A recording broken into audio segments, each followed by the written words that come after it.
Esta es la primera planta de sardinas de todo el país y hoy da trabajo a más de 8.000 personas. Vengan, les muestro las diferentes áreas.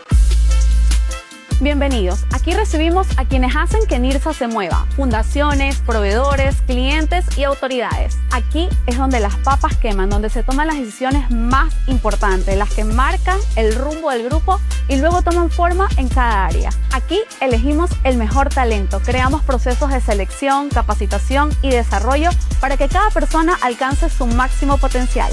Aquí es el departamento creativo y estratégico, donde diseñamos las campañas, lanzamientos y estrategias que conectan nuestras marcas con millones de hogares. Desde aquí coordinamos que nuestros productos lleguen a diferentes países, llevando así un pedacito de Ecuador a diferentes mercados. Y terminamos este tour en uno de los espacios más acogedores. Un espacio pensado para darnos una pausa necesaria en medio de la jornada.